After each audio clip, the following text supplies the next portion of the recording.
வணக்கம். இந்த பதிவில் வந்து திஸ்ஸு, தீஸு, தேட்டு, தோஸ் இதோட யூசேஜ் தான் பார்க்க போகிறோம். ஓகேவா, வாங்க போகலாம்.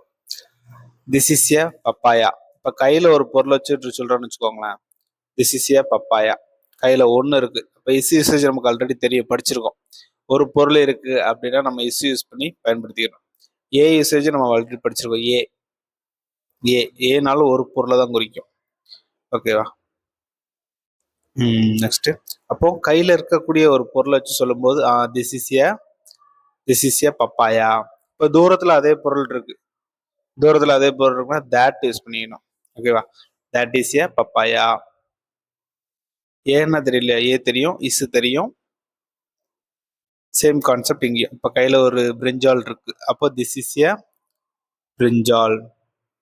தூரத்துல அதே பிரிஞ்சால் தூரத்துல இருக்கு, இப்போ தேட் இஸ் ஏ பிரிஞ்சால். இப்போ தூரத்துல ஒரு கார் போகுது அப்படின்னா தட் இஸ் ஏ கார். அது வந்து ஒரு கார் அப்படின்னு சொல்லிக்கணும். ஓகேவா. ஸோ இப்போ கையில் ஒரு டொமேட்டோ இருக்கு, அப்போ திஸ் இஸ் ஏ டொமேட்டோ. ஓகேவா, திஸ் இஸ் ஏ டொமேட்டோ. இப்போ தூரத்தில் ஒரு டொமேட்டோ இருக்கு, தட் இஸ் ஏ டொமேட்டோ. ஓகேவா. திஸ் இஸ் புரியுதா? திஸ்ன்னா என்ன அப்படின்னா இது ஒரு பப்பாயா. தட்னா தூரத்தில், அது ஒரு பப்பாயா. சிங்குலர் ஃபார்மெட்டுக்கு மட்டும் யூஸ் பண்ணும். அந்த திஸ்ஸும் சரி, தேட்டும் சரி. திஸ்ஸு பக்கத்தில் இருக்கிறதுக்கு நம்ம பக்கத்தில் இருந்தால் திஸ் யூஸ் பண்ணிக்கணும், ஒரு பொருள் இருந்தால். அதே தூரத்தில் ஒரு பொருள் இருந்ததுன்னா, ஒரு பொருளோ ஏதோ ஒன்று, கார் ஏதோ ஒன்று அப்படி இருந்ததுன்னா தேட் யூஸ் பண்ணிக்கணும். தூரத்தில் சிங்குலர். ஓகேவா, யூஸ் பண்ணியிருக்காங்க. ஸோ இது சிங்குலர். ஓகேவா. ஸோ இப்போ பக்கத்தில் கத்தரிக்காய் இருக்கு, அப்போ this is a brinjal. Usage already சொல்லியிருக்கோம், தெரியலன்னா முந்தின வீடியோவில் பார்த்துக்கோங்க. ஓகேவா. தேட், இப்போ தூரத்தில் பிரிஞ்சால் இருக்கு இல்லையா, அப்போ that is a brinjal. This is கையில் இருக்குனால பக்கத்தில் இருக்குன்னு சொல்லியிருக்கோம் இல்லையா, இப்போ திஸ் இஸ் ஏ டொமேட்டோ. அதே டொமேட்டோ தூரத்தில் இருந்தால் that is a tomato. Is சிங்குலருக்கு, ஒரு பொருளை குறிக்கிறதுக்கு. ஓகேவா, கான்செப்ட் புரியுதா? அடுத்து போயிடலாமா? இப்போ பக்கத்துல நிறைய பொருட்கள் இருக்கு.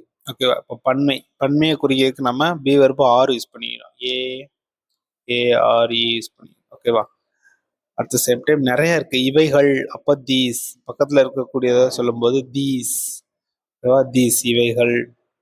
These are boats. ஓகேவா. இப்போ அதே நிறைய பொருட்கள் தூரத்துல இருக்கு, those are cars. Are usage புரியுதா? ப்ளூரல் ஃபார்மெட், அதாவது நிறைய பொருட்கள் இருக்கு அப்படிங்கும்போது நம்ம ஆர் யூஸ் பண்ணிக்கணும்.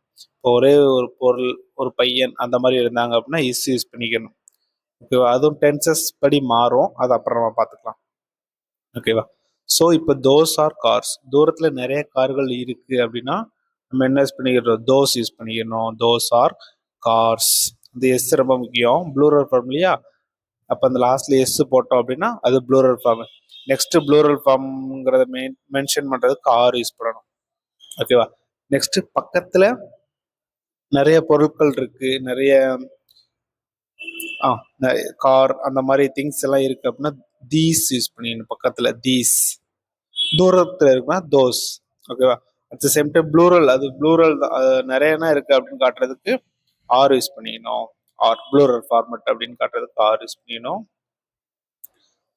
ஓகேவா. அட் த சேம் டைம் அதே மாதிரி தான். நெக்ஸ்ட் இது பார்த்துருமா, தீஸ் ஆர் ஏரோப்ளேன்ஸ். பக்கத்துல நிறைய ஏரோப்ளேன்ஸ் இருக்கு, அதனால these are aeroplanes. Last S போட்டுக்கணும்.